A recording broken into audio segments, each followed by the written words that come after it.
يا أيها الذين آمنوا لا ترفعوا أصواتكم فوق صوت النبي ولا تجهروا له بالقول كجهر بعضكم لبعض أن تحبط أعمالكم وأنتم لا تشعرون আল্লাহ তাআলা বলছেন ইয়া আইয়ুহাল্লাযীনা আমানু হে ঈমানদারেরা লা তারফাউ আসওয়াতাকুম ফাওকা সাউতিন নবী তোমরা তোমাদের গলার আওয়াজ নবীর গলার আওয়াজের চেয়ে বড় করো না ওয়ালা তাজহারু লাহু বিল কওলি কাজহারি বা'দিকুম লিবা'দ তোমরা পরস্পরের সাথে একজন আরেকজনের সাথে যেভাবে কথা বলো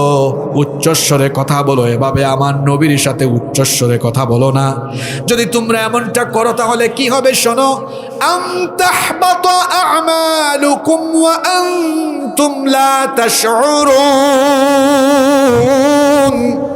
মনের অজান্তেই তোমাদের সকল নেক আমল বরবাদ হয়ে যাবে বাতিল হয়ে যাবে কান লাগান মনোযোগ সহকারে এই আয়াতের তাফসীরটা শুনেন এই আয়াত যখন নাজিল হলো একজন সাহাবী নাম হচ্ছে সাবিত ইবনে কাইস রাদিয়াল্লাহু আনহু এই আয়াত নাজিল হওয়ার পরে দৌড়ে দৌড়ে বাড়িতে গেলেন বাড়িতে গিয়ে তিনি দরজা বন্ধ করে চিৎকার দিয়ে বলতে লাগলেন সাবিত জাহান্নামী হয়ে গিয়েছে সাবিত জাহান্নামী হয়ে গিয়েছে সাবিত জাহান্নামী হয়ে গিয়েছে এরকম চিৎকার চেঁচামেচি শুনে লোকেরা এসে বলল সাবিত এমন কথা তুমি কেন বলছো তিনি তখন বললেন ভাইরা রাসূল পাক সাল্লাল্লাহু আলাইহি ওয়াসাল্লামের উপরে এমন একখানা আয়াত নাজিল হয়েছে যেখানে বলা হয়েছে রাসূল পাকের গলার আওয়াজের চেয়ে গলার আওয়াজ বড় হয়ে গেলে আমল বাতিল হয়ে যাবে কিন্তু আমি তো স্বভাবজাত এমন মানুষ আমি কথা বললে এটা জুড়ে শোনা যায় আমি আস্তে কথা বলতেই পারি না দেখবেন কিছু মানুষ কম বেশি সব এলাকায় আছে কথা বললেই লাগে লোকটা জুড়ে জুড়ে কথা বলে লাউড ভয়েস আছে না ফোন আসলে এমন ভাবে কথা বলে হ্যালো হাহান আসে আসে আছে কিনা এরকম মানে উনি স্বাভাবিক কথা বললেও শোনা যায় এটা কিরকম বলছে লাউডলি মানে লাউড ভয়েসে অল টাইম কথা বলে আমি যে সাহাবীর কথা বলছি সাবিত ইবনে কাইস রাদিয়াল্লাহু আনহু তিনি এরকম ছিলেন তিনি বলছেন ভাইরা আমি তো কথা বললে এটা কি শোনা যায় বড় তো আমি তো রাসূল পাক সাল্লাল্লাহু আলাইহি সাল্লামের সামনে গেলে আওয়াজ বড় হয়ে যাবে আমি তো জাহান্নামী হয়ে যাচ্ছি আমার নবী বেশ কয়েকদিন সাবিত রাদিয়াল্লাহু আনহুকে দেখছেন একদিন তিনি সাআদ ইবনে মুআজ রাদিয়াল্লাহু আনহুকে ডেকে বললেন সাআদ আমার সাহাবী সাবিত কোথায় বেশ কয়েকদিন ধরে তাকে দেখছি না সাআদ ইবনে মুআজ রাদিয়াল্লাহু আনহু বললেন নবী গো আমি খবরটা নিয়ে এসে আপনাকে জানাচ্ছি তিনি এসে নবীজিকে সকল কিছু বিস্তারিত খুলে বললেন আল্লাহর নবী সবকিছু শুনে বললেন আহারে আমার সাবিতের আমার প্রতি এত আদব এত সম্মান আমাকে দেখায় এত আদব আমার প্রতি দেখায় আমার প্রতি তার ইশক এত বেশি এতটা সম্মান করে সাদ তুমি সাবিতের বাড়িতে যাও গিয়ে বলো রসুল প্রেম রসুলের প্রতি এই ইশক রসুলের প্রতি আদব রসুল এবং আল্লাহ এতটা পছন্দ করেছেন বলো গিয়ে আল্লাহ তাআলার তরফ থেকে রসুল জানিয়ে দিয়েছেন সে যেন জাহান্নামের ভয় আর না করে রসুলের পাককে আদব সম্মান করার কারণে আমি বলছি যাও জানিয়ে দাও বাল হুয়া মিন আহলিল জান্নাহ আল্লাহর জান্নাত তার জন্য অবধারিত হয়ে গিয়েছে নবীজির প্রতি আদব থাকলে জান্নাত দিয়ে দেন কে আল্লাহ এই আয়াত নাজিল হওয়ার পরে সাহাবীরা যখন রসুল পাক সাল্লাল্লাহু আলাইহি ওয়াসাল্লামের সামনে যেতেন খুব আস্তে কথা বলতেন যখন রসুল পাক দুনিয়া ছেড়ে চলে গেলেন মাকবারায় রওজা পাকে শুয়ে আছেন এরপর থেকে সাহাবীরা এই আয়াতের উপর আমল করতেন কিভাবে রওজা পাকের কাছ দিয়ে গেলে খুব আস্তে কথা বলতেন এমনকি এখনো আপনারা মদিনা শরীফে গেলে দেখবেন রসুল পাক সাল্লাল্লাহু আলাইহি সাল্লামের রওজার উপরে এই আয়াতখানা লেখা আছে আল্লাহ আমাকে দয়া করে প্রতি বছর যাওয়ার সুযোগ দেন আপনারা অনেকে গিয়েছেন কারা কারা গিয়েছেন হাত তুলেন তো মাশাআল্লাহ, হাত নামান। আল্লাহ তুমি তাকায় দেখো কত মানুষ এখনো যেতে পারেনি, তোমার ঘরের মেহমান হতে পারেনি, তোমার হাবিবের রওজা শরীফে যেতে পারেনি। যারা যেতে পারেনি সবাইকে তুমি যাওয়ার জন্য কবুল করে নাও। যারা গিয়েছেন আল্লাহ সবাইকে বারবার বারবার বারবার যাওয়ার সুযোগ করে দাও। এখন এই আয়াতখানা আছে না, আধুনিক যুগের মুফাসসিরগণ এই আয়াতের তাফসীর করেছেন যে এখন আমরা এই আয়াতের উপর আমল করব কিভাবে। তারা বলেছেন এখন আমল করব এইভাবে, যেখানেই রসুলের বাণী বলা হবে। কোরআন কার বাণী? কথা বলেন না, কোরআন কার বাণী? হাদিস কার বাণী? মুফাসসিরগণ বলছেন তাহলে রসুল পাক সাল্লাল্লাহু আলাইহি সাল্লামের বাণী যেখানে বলা হবে, উম্মতের জন্য আদব হলো চুপ থাকা, সেখানে বাড়তি কথা না বলা।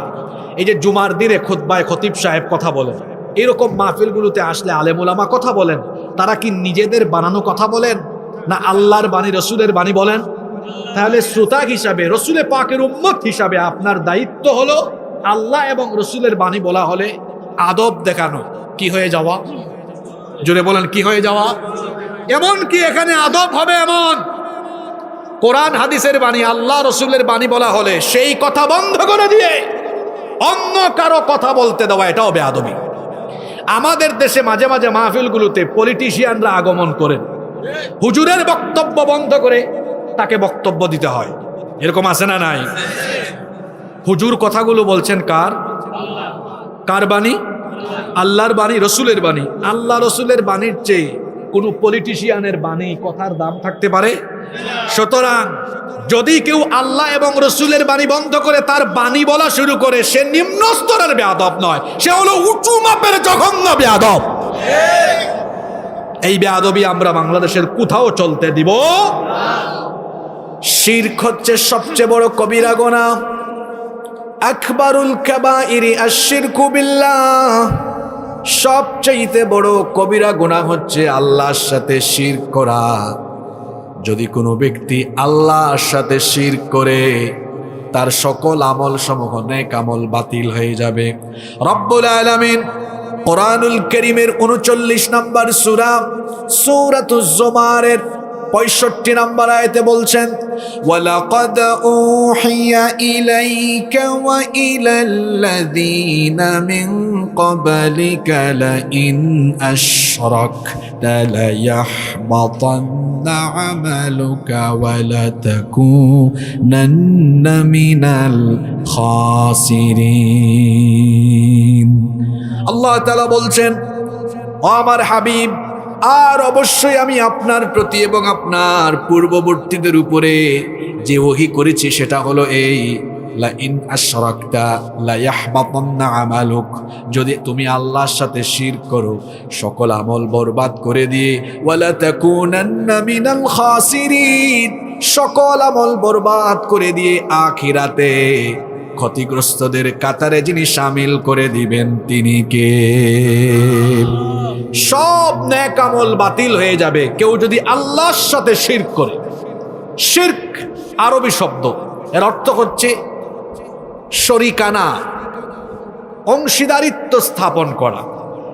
এটা তো একটা একাডেমিক বিষয়।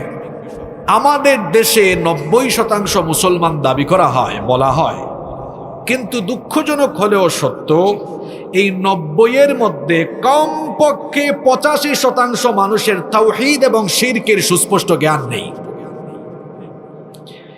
তাওহীদ এবং শিরকের সুস্পষ্ট জ্ঞান না থাকায় তারা অজ্ঞতাবশত অনেক সময় শিরকি কর্মকাণ্ডে শামিল হয়ে যায়।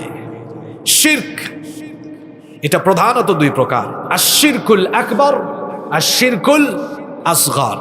আবার তাওহীদের বৈপরীত্যের দিক থেকে শিরক আবার 3 প্রকার হয়। আশ-শিরক ফিল ইবাদাহ, আশ-শিরক ফিল আসমাই ওয়াস সিফাত, আশ-শিরক ফির রুবুবিয়্যাহ। শিরক এটি এমন এক জঘন্য গুনাহ। কবিরা গুনার মধ্যে সবচেয়ে বড় গুনার নাম কি? আমার সাথে কথা বলেন, সবচেয়ে বড় কবিরা গুনার নাম কি? এই শিরক অনেক ভাবে হতে পারে। ইবাদতে কেউ যদি আল্লাহর সাথে অন্য কাউকে সমকক্ষ সাব্যস্ত করে, আল্লাহর ইবাদতের সাথে কিংবা আল্লাহর ইবাদতের পাশাপাশি কেউ যদি অন্য কাউকে সত্তা হিসাবে গ্রহণ করে, সে ব্যক্তি আল্লাহর সাথে কি করে? সাজদার, ইবাদতের একমাত্র হকদার কে? কেউ যদি গিয়ে কোনো জীবিত পীর বা মৃত পীর অথবা কোনো মাজারে গিয়ে সাজদা দেয়, তার কি ঈমান থাকবে? আল্লাহর ওলিরা কি আমাদেরকে এই দীক্ষা দিয়েছেন? আমার বাড়ি তো পীর সাহেবের এলাকা। বাংলাদেশের সবচেয়ে বেশি অলিয়া উলিয়া এসেছেন কোথায়? সিলেটে। হযরত শাহজালাল মুজাদ্দিদে ইয়ামেনি রহমাতুল্লাহ আলাই সিলেটের জমিনে এসেছেন 360টা অলিয়া নিয়ে। তারা কি আমাদেরকে এই দীক্ষা দিয়েছেন যে তাদের মাজারে গিয়ে কেউ কিছু চাইবে? এই দীক্ষা কি তারা দিয়েছেন? আল্লাহর কসম, যেই পীর সাজদা নেয়, সাজদা দিতে বলে, সে পীর হতে পারে না, সে সরাসরি শয়তানের আত্মীয়। আল্লাহ যেটা দিতে পারেন সেটা অন্য কেউ দিতে পারে, এই বিশ্বাস করা হচ্ছে শিরক। সন্তান দেওয়ার একমাত্র ইখতিয়ার কার?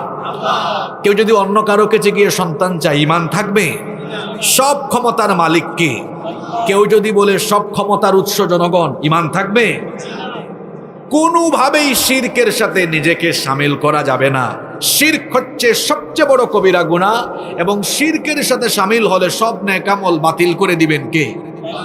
আপনাদের এলাকার আব্দুল মজিদ নামে এক ভাই, তিনি কোথাও 3000 টাকা দান করেছেন বা কাউকে সাহায্য করেছেন। আর ওই পাশের এলাকার শ্রী শ্রী হরিপদ কৃষ্ণ, সে একই ব্যক্তিকে 3 লক্ষ টাকা দান করেছে। এই দুইজনের মধ্যে রিওয়ার্ড, পুরস্কার আল্লাহর তরফ থেকে কে পাবে? কিন্তু হরিপদ তো 3 লক্ষ দিয়েছে, লাভ হবে না। কেন? কারণ ওর কি নাই? ঈমান নাই। কিন্তু আব্দুল মজিদের কি আছে? তার মানে উদাহরণ থেকে কি বুঝলেন? নেক আমল কবুলের শর্ত কোয়ান্টিটি না, ঈমানের কোয়ালিটি থাকা লাগবে। ঈমান থাকলে নেক আমলের দাম আছে, ঈমান নাই তো নেক আমলের কোনো দামই নাই। তাহলে 1 নম্বর পয়েন্ট সকলের মনে থাকবে তো? জোরে বলেন ইনশাআল্লাহ। আমি সংক্ষেপে বলবো, যেহেতু শেখ আব্বাসী সাহেব কথা বলবেন, আমি পয়েন্টগুলো সংক্ষিপ্ত করে করে বলবো ইনশাআল্লাহ। নাম্বার 2 নম্বর যে কারণে মানুষের নেক আমল বাতিল হয়, কুফর। কুফর শব্দটি আরবি, এর অর্থ হচ্ছে অস্বীকার করা, অবিশ্বাস করা, অমান্য করা, অকৃতজ্ঞ হওয়া, মিথ্যারূপ করা। শিরক এবং কুফরের মধ্যে পার্থক্য। শিরক এবং কুফরের মধ্যে পার্থক্য হলো, শিরক এক ধরনের বিশ্বাস আর কুফর হলো অবিশ্বাস। শিরক এক ধরনের বিশ্বাস, কিরকম? আল্লাহর সাথে কেউ আছে, এটা বিশ্বাস করা। আর কুফর মানে হলো কিছুই মানি না, অস্বীকার করি। আল্লাহ মানে না, রসুল মানে না, দিন মানে না, ইসলামের বিধান মানে না, অস্বীকার করে, কুফর করে। আর যে ব্যক্তি কুফর করে তাকে বলা হয় কাফির, যেই ব্যক্তি শিরক করে তাকে বলা হয় মুশরিক। আমার সাথে কথা বলেন, যেই ব্যক্তি শিরক করে তাকে বলা হয় মুশরিক, আর যে ব্যক্তি কুফর করে তাকে বলা হয় কাফির। কুফরি অনেকভাবে হতে পারে। কেউ আল্লাহকে গালি দিল, রসুলের শান মান খাটো করলো, রসুলকে গালি দিল, ইসলামকে গালি দিল, ইসলামের মৌলিক বিধান, নামাজ অস্বীকার করলো, রোজা অস্বীকার করলো, মদ আল্লাহ হারাম করেছেন সে হারাম মানলো না। এগুলো সব কিসের অন্তর্ভুক্ত? কুফরের অন্তর্ভুক্ত। রসুলের শান মান নিয়ে কটাক্ষ করলো, কি করলো? শিরক না কুফর? এটা জোরে বলেন, কি করলো? কুফর করলো। যেই ব্যক্তি কুফরে লিপ্ত হবে, তার সকল ভালো কাজ, নেক কাজ বাতিল হয়ে যাবে, বরবাদ হয়ে যাবে। কোরআনে কারীমের 5 নম্বর সূরা সূরাতুল মাইদা এর 5 নম্বর আয়াতে রব্বুল আলামিন বলছেন, وَمَن يَكْفُرْ بِالْإِيمَانِ فَقَدْ حَبِطَ عَمَلُهُ وَهُوَ فِي الْآخِرَةِ مِنَ الْخَاسِرِينَ। আল্লাহ তাআলা বলছেন, আর যে ব্যক্তি ঈমানকে অস্বীকার করবে, ঈমানকে প্রত্যাখ্যান করবে, ঈমানকে অস্বীকৃতি জানাবে, সেই ব্যক্তির অবশ্যই সব আমল বাতিল করে তাকেও যিনি ক্ষতিগ্রস্তদের কাতারে শামিল করে দিবেন। জোরে বলেন তিনি কে? খেয়াল করে পয়েন্টগুলো মনে রাখবেন। যে সকল কারণে নেক আমল বাতিল হয়ে যায়, 1 নাম্বার কারণ আমরা জেনেছি। সংক্ষেপে 1 শব্দে বলেন তো 1 নাম্বার কারণটা কি? সবাই বলেন 1 নাম্বার কারণটা কি? শিরক। 2 নাম্বার কারণটা কি? কুফর। 3 নাম্বার হচ্ছে মুরতাদ হয়ে যাওয়া, মানে ইসলাম থেকে খারিজ হয়ে যাওয়া, ইসলামে থাকার পরে ইসলাম থেকে বের হয়ে যাওয়া। রব্বুল আলামিন কোরআনুল কারীমের 2 নম্বর সূরা সূরাতুল বাকারা এর 217 নম্বর আয়াতে বলছেন, ওয়া মান ইয়ারতাদিদ মিনকুম মান দীনিহি ফায়ামুত ওয়া হুয়া কাফিরুন ফাউলাইকা হাবিতাত আমালুহুম ফিদ দুনিয়া ওয়াল আখিরাহ ওয়া উলাইকা আসহাবুন নারি হুম ফিহা খালিদুন। আল্লাহ তাআলা বলছেন, যে ব্যক্তি তার দিন থেকে ফিরে যায় অতঃপর কাফির অবস্থায় মৃত্যুবরণ করে, তার দুনিয়া আখিরাতের সকল আমল বরবাদ করে দেওয়া হবে এবং তাকে চিরস্থায়ীভাবে জাহান্নামের আগুনের স্বাদ যিনি আস্বাদন করেন। প্রতিযোগিতায় থাকার জন্য, নেক আমল কামাই করার জন্যই তো আল্লাহ তাআলা আমাদেরকে পাঠিয়েছেন। কিন্তু সবচেয়ে বড় আশ্চর্যের ব্যাপার হলো, কিয়ামতের দিন অনেক পরিমাণ নেকি নিয়ে কিছু ব্যক্তি হাশরের মাঠে হাজির হওয়ার পরেও তাদের আমলগুলো ধূলিসাৎ হয়ে যেতে পারে, বরবাদ হয়ে যেতে পারে, নষ্ট হয়ে যেতে পারে। পাহাড় সম পরিমাণ আমল নিয়ে কিছু মানুষ হাজির হবে, কিন্তু তাদের এই আমলগুলো বরবাদ হয়ে যাবে, ধুলাবালিতে পরিণত হয়ে যাবে। যে উদাহরণ দিয়ে আলোচনা শুরু করব, একই উদাহরণ দিয়ে আলোচনা আজকে শেষও করব। আমার হাতে আপনারা একটি পোস্টার দেখতে পাচ্ছেন। এই পোস্টারে এই সাইডে লেখা আছে, তাই না? আপনার একটু কথা বলবেন, লেখা আছে না? কিন্তু এই পাশে কি কোনো লেখা আছে? হাশরের মাঠে প্রত্যেকের হাতেই আমলনামা দেওয়া হবে। দেখা যাবে কিছু মানুষের আমলনামা নেকি দিয়ে পরিপূর্ণ, নেকি আর নেকি, কিন্তু দেখা যাবে কয়েক সেকেন্ডে বা কিছু মুহূর্তেই তার সব আমল ধুলাবালিতে পরিণত হয়ে যাবে, সব বরবাদ, বাতিল হয়ে যাবে। বাতিল হয়ে দেখা যাবে তার পুরো আমলের খাতা এরকম ব্ল্যাঙ্ক, শূন্য, খালি হয়ে গিয়েছে। এটা কি সহজ কথা? স্বাভাবিক না অস্বাভাবিক বিষয়? আশ্চর্য। তাহলে এত নেকামল কোথায় হারিয়ে গেল? এই নেকামল তখনই হারিয়ে যাবে যদি দুনিয়াতে থাকা অবস্থায় আপনি আমল বিধ্বংসী কাজ করেন। এমন কিছু কর্মকাণ্ড আছে, এগুলো করলে আপনার এত কষ্ট করে করা নেকামল, যেমন নামাজ, রোজা, হজ, যাকাত, দান সদকা, ভালো কাজ, যত নেকামল আছে, এই নেকামলগুলো বাতিল হয়ে যেতে পারে। এমন কিছু কর্মকাণ্ড আছে যেগুলো করলে সব বরবাদ হয়। সেখান থেকে আমি আজকে খুব গুরুত্বপূর্ণ এমন 15টি কর্মকাণ্ড এখানে আমি পয়েন্ট ওয়াইজ তুলে ধরব। আশা করব আপনারা প্রত্যেকেই এই পয়েন্টগুলো অন্তত মুখস্থ করে ফেলবেন ইনশাআল্লাহ। আলোচনার অনওয়ান টপিক হচ্ছে, বলেন তিনি কি? মুরতাদের জন্য আরো জঘন্য নির্দেশনা রয়েছে। ইসলামী সরকার যদি থাকে, সরকারের দায়িত্ব হলো মুরতাদকে মৃত্যুদণ্ড নিশ্চিত করা। এমনকি মুরতাদের ব্যাপারে নির্দেশনা হলো কোনো মুসলমানের কবরস্থানে তাকে দাফন করা যাবে না। তাহলে 3 নম্বর যে কারণ আমরা পেলাম, যে কারণে আমল বাতিল হয়ে যায়, 3 নম্বর কারণ হলো মুরতাদ হয়ে যাওয়া। জোরে বলেন তো কয়টা কারণ বলেছি? এই যে আপনারা অমনোযোগী হয়ে না, এই 3টা একেবারে বেসিক কথা বলেছি। 4 নম্বর থেকে যেগুলো বলা শুরু করব আমাদের অনেকের সাথে মিলবে, যদি মিলে তওবা করে চলে যাব ইনশাআল্লাহ। 4 নম্বর, রিয়াকারী, যারা লোক দেখানো আমল করে, তাদের সমস্ত আমল যিনি বরবাদ করে দিবেন। জোরে বলেন তিনি কে? লোক দেখানো কাজ অনেকে করে, আমাদের সমাজে করে না? এমনকি লোক দেখানো নামাজ পর্যন্ত আদায় করে। আপনাদের পরিচিত সূরা, আপনাদের ঠোঁটের আগায় মুখস্থ এটা, সূরা মাউন, ফাওয়াইলুল লিল মুসাল্লিন, অতঃপর ধ্বংস নামাজিরা। আশ্চর্য কথা, নামাজ আদায় করে মানুষ কি নাজাত পায় নাকি ধ্বংস হয়? নাজাত পাওয়ার কথা, কিন্তু কিছু মুসল্লি ধ্বংসও ডেকে আনে। তারা কারা? আল্লাযীনা হুম আন সালাতিহিম সাহুন, যারা নামাজের ব্যাপারে গাফেল। আল্লাযীনা হুম ইরাউন, যারা লোক দেখানো কাজ করে। অনেকে কিন্তু লোক দেখানো নামাজ পড়ে, এটা আমাদের দেশের নির্বাচন আসলে বেশি দেখা যায়। সব সময় নামাজে যাবে না, শুধু তফসিল ঘোষণা হবে, শুরু হয়ে যাবে নামাজ। আচ্ছা আপনারা বলেন তো, সাধারণত পৌরসভা এরিয়াতে এশার নামাজ একটু দেরি করে হয়, কিন্তু একদম গ্রামাঞ্চলে এশার নামাজটা একটু আগে হয় না? আপনারা কি আমার সাথে একমত? একবার এক ক্যান্ডিডেট ইলেকশনের ক্যাম্পেইন করতে গিয়েছে গ্রামে, ওখানে এশার আজান হয়েছে, সবাই মিলে তারা নামাজ আদায় করেছে। এরপরে যখন তারা পৌরসভা এরিয়াতে এসেছে, এসে দেখেছে ওখানে এখনো আজান হয়েছে। তা সাথের এক ভাই লিডারকে বলছে, লিডার, এশার নামাজ তো আমরা পড়ে ফেলেছি, এখানে তো মাত্র আজান হয়েছে, কি করব আমরা? কয় চুপ থাকো, যাদের অজু আছে ঢুকে যাও, অজু না থাকলে অজু বানিয়ে তাড়াতাড়ি মসজিদে ঢুকো। কয় লিডার একটু আগে না নামাজ আদায় করলাম। কয় চুপ থাকো, তুমি সময় বুঝো না, এখন নির্বাচনের টাইম, যতবার সুযোগ পাবা ততবার নামাজ পড়বা। আমি আপনাদেরকে হাসানোর জন্য বলিনি, এই বাস্তবতাটুকু আমাদের সমাজে দেখা যায় কি যায় না? এই যে লোকগুলো নামাজ আদায় করলো, এটা কি আসলে আল্লাহকে খুশি করার জন্য না মানুষ দেখাবার জন্য?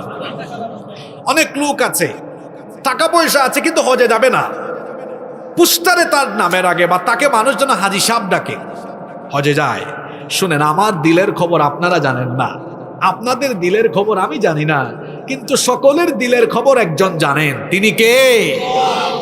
কিছু কিছু লোক সব জায়গায় দান করবে না, যেখানে দান করলে লোকে তার জন্য মিছিল দিবে, স্লোগান দিবে, প্রশংসায় তাকে ভাসিয়ে দিবে, ওখানে দান করছে। তবে ব্যতিক্রমীও কিছু মানুষ আছেন যারা অনেক সময় লোকদেরকে উৎসাহিত করার জন্য জনসম্মুখে দান করেন, সেটা ভিন্ন ব্যাপার। আমি তো আগেই বলেছি, মনের খবর জানেন কে? কিন্তু মনে যদি এই উদ্দেশ্যই থাকে লোকজন আমারে বলবে অনেক বড় দানবীর, এই উদ্দেশ্যটা যদি থাকে লৌকিকতার উদ্দেশ্যে, এই আমল বাতিল করে দিবেন কে? এমনকি সবচাইতে আশ্চর্যজনক কথা হলো, লোক দেখানো কাজ শিরকের অন্তর্ভুক্ত, যেটা শিরকে আসগর। ইমাম আহমদ বিন হাম্বল রাহিমাহুল্লাহ তার মুসনাদের ভেতরে হাদিস এনেছেন। মুসনাদে আহমদে এসেছে, আল্লাহ রসুল বলেছেন, বলেন সাল্লাল্লাহু আলাইহি ওয়াসাল্লাম, মান সাল্লা ইউরাই ফাকাদ আশরাকা ওয়া মান সামা ইউরাই ফাকাদ আশরাকা ওয়া মান তাসাদদাকা ইউরাই ফাকাদ আশরাকা। যেই ব্যক্তি লোকদেরকে দেখাবার জন্য নামাজ আদায় করলো, লোকদেরকে দেখাবার জন্য রোজা রাখলো, লোকদেরকে দেখাবার জন্য দান করলো, সেই ব্যক্তি আল্লাহর সাথে শিরক করলো। এমনকি রিয়া, লোক দেখানো আমল, এটা এমন জঘন্য কাজ, কিয়ামতের দিন জাহান্নামকে উদ্বোধন করা হবে রিয়াকারীদেরকে দিয়ে। লোক দেখানো কাজ যারা করে এদেরকে দিয়ে জাহান্নাম যিনি উদ্বোধন করবেন, জোরে বলেন তিনি কে? এই যে শুনেন, গাফেল হইয়েন না, খুব গুরুত্বপূর্ণ তথ্য চলে যাচ্ছে। জাহান্নামের একটা উদ্বোধন হবে। আজকের এই মাহফিলটা উদ্বোধনী, এর সময় একটা তেলাওয়াত নিশ্চয়ই হয়েছে, তাই না? সুন্দর। এই যে এশার অধিবেশন, এশার নামাজের পরেও তো যখন অধিবেশন শুরু হয়, আপনারা সম্ভবত তিলাওয়াত নাশিদের মাধ্যমে শুরু করেছেন। কিয়ামতে জাহান্নাম উদ্বোধন হবে তিন ব্যক্তি দিয়ে, তিন ব্যক্তি দিয়ে জাহান্নামকে উদ্বোধন করা হবে। এই তিনজনই রিয়াকারী। তিনজনই কি? রিয়াকারী। তাহলে বোঝা গেল রিয়াকারীদেরকে দিয়ে জাহান্নাম উদ্বোধন হবে। সবচাইতে বেশি সংখ্যক হাদিস বর্ণনাকারী সাহাবী সাইয়্যিদুল মুহাদ্দিসিন আবু হুরায়রা রাদিয়াল্লাহু আনহু এই হাদিসটি বর্ণনা করেছেন। হাদিসটি মুসলিম শরীফে এসেছে। তিন ব্যক্তিকে দিয়ে জাহান্নাম উদ্বোধন করা হবে। ইন্না আউওয়ালান নাসি ইউকদা ইয়াউমাল কিয়ামাতি আলাইহি, নিশ্চয়ই প্রথমে যেই ব্যক্তিকে জাহান্নামে উপস্থিত করা হবে, রাজুলুন উস্তুশহিদা, শহীদকে দিয়ে। হাদিসটা অনেক লম্বা, যেহেতু আমি সময়ও পাবো কম, পয়েন্টগুলো সংক্ষেপে মুলাখাস করে বলে ফেলি। তিন ব্যক্তি দিয়ে জাহান্নাম উদ্বোধন হবে। বলেন কয় ব্যক্তি দিয়ে? আলেম। দেখেছেন আপনারা আমাদেরকে এত সম্মান করে, উদ্বোধন হচ্ছে কাকে দিয়ে? শহীদ, দানশীল। কয়জনের কথা বললাম? এই তিনজন লোক আমাদের চোখে খুব সম্মানের। শুধু তাই নয়, একজন আলেমের তো কত মর্যাদা, এগুলো বলতে গেলে সময় লাগবে। আলেম, কোন আলেম? যে আলেম লোকে তারে বড় আলেম বলবে, এই উদ্দেশ্যে কোরআন সুন্নাহর জ্ঞান অর্জন করেছে। তার মনে যদি এইটা থাকে, লোকজন আমাকে বিরাট বড় আলেম, বিরাট বড় মুফতি, বিরাট বড় আল্লামা ভাববে। আমি বললাম তো, আমার মনের খবর আপনারা জানেন না, জানেন কি? সব আল্লাহ জানেন। আমার মনে যদি এই উদ্দেশ্য থাকে, চান্দিরার মানুষ, দেশের মানুষ আমাকে বিরাট বড় মুফতি, বক্তা, আলেম ভাববে, সব বরবাদ হয়ে যাবে। আমার কিচ্ছু কাজে লাগবে না, বরং আমাকে দিয়ে জাহান্নাম উদ্বোধন করা হবে। দুই শহীদের কথা বলছি, অথচ হাদিসে এসেছে শহীদদেরকে বিনা হিসাবে, বিনা বিচারে জান্নাত দেওয়া হয়। আল্লাহু আকবার। কিন্তু আরেক শ্রেণীর শহীদ আছে যাদেরকে দিয়ে জাহান্নাম উদ্বোধন হবে। এরা কারা? যারা লড়াই করেছে লোকজন যেন তাকে বলে বিরাট বড় বীর বাহাদুর যোদ্ধা।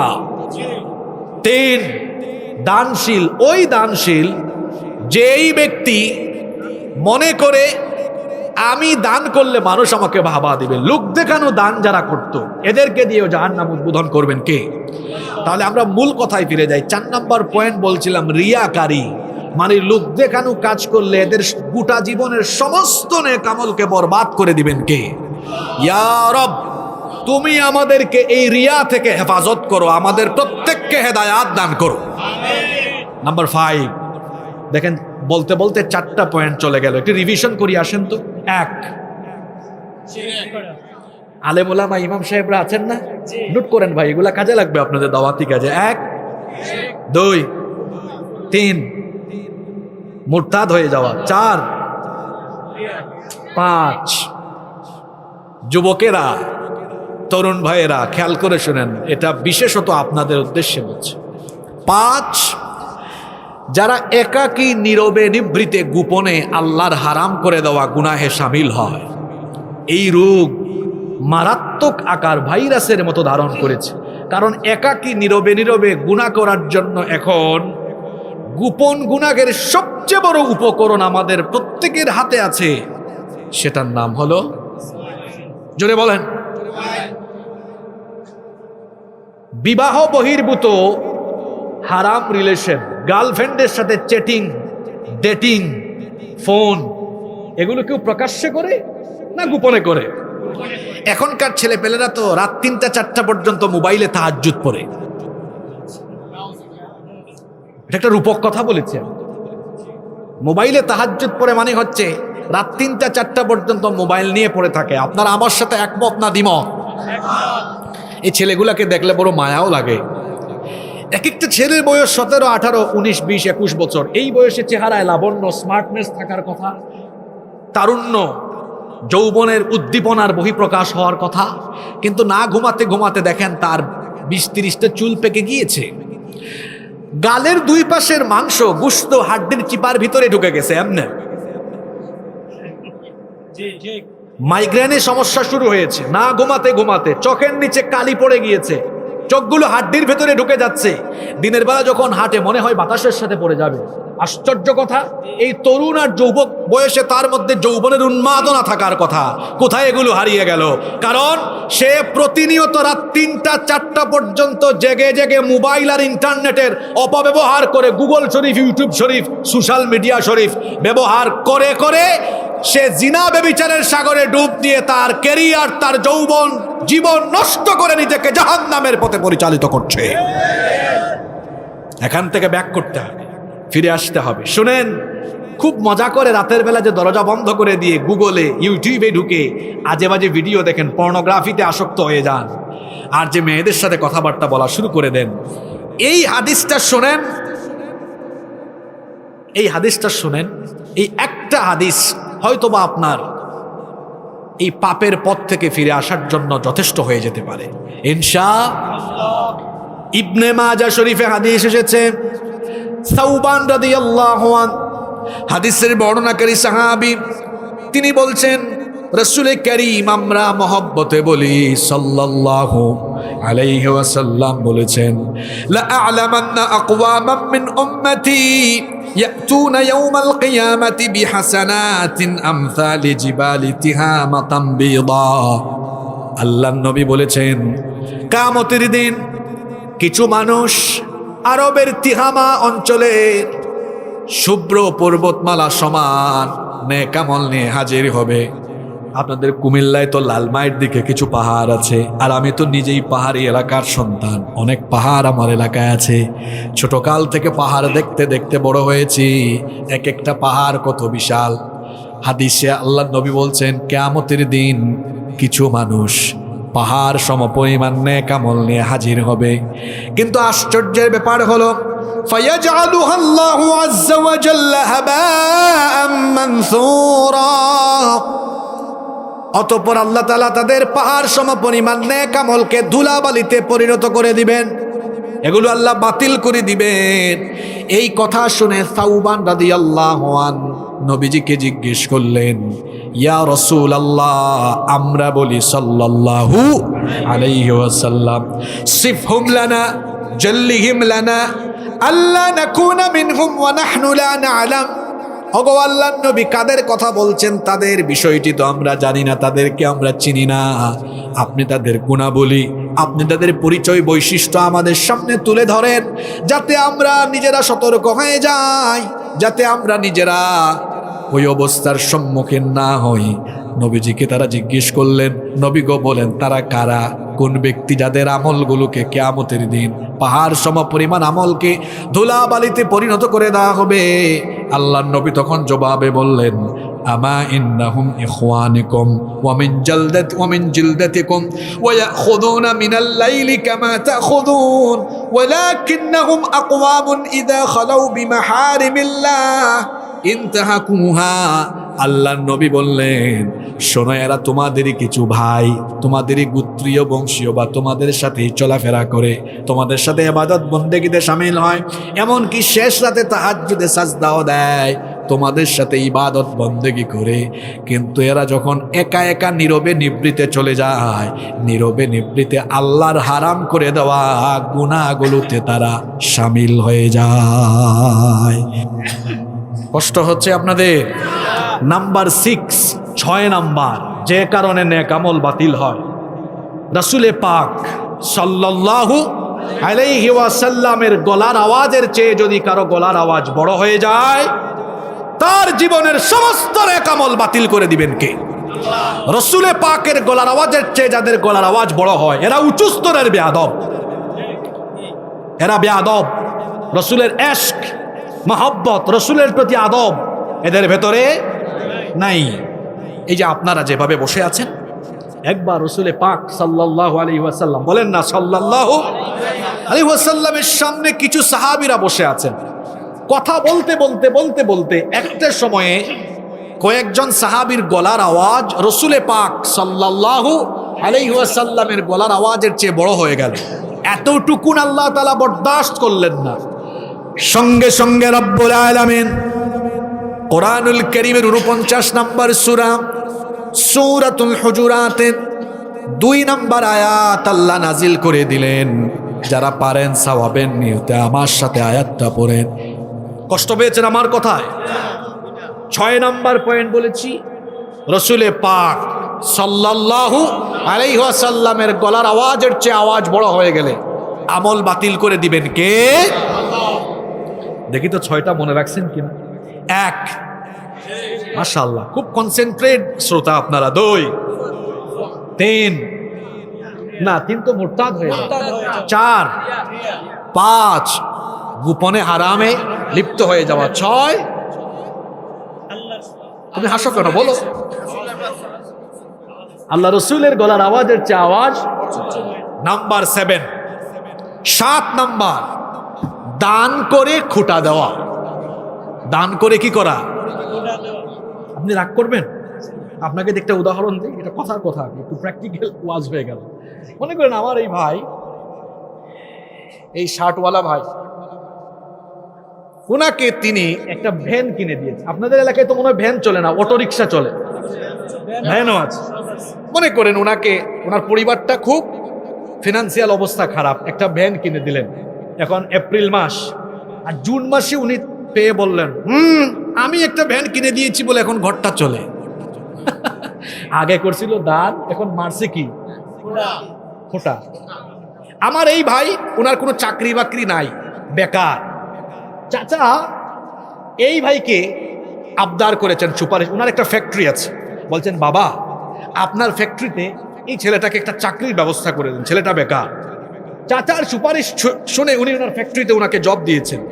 4 মাস পরে চাচা এই ছেলেটাকে বলছেন, আমি সুপারিশ করছি বলে তোমার চাকরিটা হয়েছে। আগে করছিল সাহায্য, পরে মারছে কি? আমাদের সমাজে তো এইরকম মানুষ নাই। এই স্বভাব পুরুষের চেয়ে কাদের বেশি? কার বেশি? মহিলাদের বেশি। আজকে কি মহিলা প্যান্ডেল আছে নাকি এখানে? আচ্ছা, মায়েরা মনে হয়, বোনেরা বাড়ি থেকে শুনছেন, মা বোনরাও খেয়াল করে শোনেন। দান করে কিংবা কারো উপকার করে কাউকে যদি খুঁটা দেন, তাহলে জীবনের সকল ভালো কাজ নেক কাজ যিনি বাতিল করে দিবেন, জোরে বলেন তিনি কে? রব্বুল আলামিন কোরআনুল কারীমের 2 নম্বর সূরা সূরাতুল বাকারা এর 264 নম্বর আয়াতে বলছেন, ইয়া আইয়ুহাল্লাযীনা আমানু লা তুবতিলু সাদাকাতিকুম বিল মান্নি ওয়াল আযা ইলা আখিরিল আয়াহ। আল্লাহ তাআলা বলছেন, হে ঈমানদারেরা, দান করে খোঁটা দেওয়ার মাধ্যমে তোমরা নিজেদের দান সদকাকে বাতিল করে দিও না। তার মানে হলো, দান করে কাউকে খোঁটা দিলে সকল নেক আমল বরবাদ হয়ে যাবে, বাতিল হয়ে যাবে। এগুলো আর কিয়ামতে কোনো কাজে লাগবে। 8 নম্বর, গরম লাগতেছে নাকি আপনাদের? বেশি কথা বলি তো আমি, আমার গরম লাগার কথা না, কয়েকজনের অস্বস্তি হচ্ছে, মনে হয় কষ্ট হচ্ছে। ইন্তেজামিয়া কমিটি চাইলে তো আপনারা এই পর্দাগুলো খুলে দিতে পারতেন, মানুষের আরাম হতো, যদি সম্ভব হয় আর কি, করে দেন। যেহেতু মাহফিল রাত মানে সারা রাত চলবে, মানুষের ভালো হবে, পারলে করে দেন। আপনারা অমনোযোগী হবেন না বাবারা, ভাইয়েরা, অমনোযোগী হবেন না প্লিজ। তাহলে কয়টা গেল? 7টা। নাম্বার 8 নম্বর, পিতা মাতার অবাধ্য সন্তান, যে তার আব্বা আম্মার মনে আঘাত করে, পিতা মাতার সাথে বেয়াদবি করে, বাবা মাকে কষ্ট দেয়, পিতা মাতার অবাধ্য সেই সন্তানের সারা জীবনের সব নেক আমল বাতিল করে দিবেন কে? আল্লাহ এটা অ্যাকসেপ্ট করবেন। আল্লাহ নবী খাতামুন নবীন, আশরাফুল আম্বিয়া ওয়াল মুরসালিন, রাহমাতাল লিল আলামিন, জনাবে মুহাম্মাদুর রাসূলুল্লাহ, আমরা বলি সাল্লাল্লাহু আলাইহি ওয়াসাল্লাম, বলেছেন, সালাতাতুল লা ইয়াকবালুল্লাহু আযজা ওয়া জাল্লা মিনহুম সারফান ওয়ালা আদলা। আল্লাহ নবী বলেছেন, 3 ব্যক্তির কোনো ফরজ এবং নফল ইবাদত আল্লাহর দরবারে কবুল হয় না। 1 নাম্বার হচ্ছে আকুন, পিতামাতার অবাধ্য। 2 নাম্বার হচ্ছে আল মান্নান, দান করে খোটা দানকারী।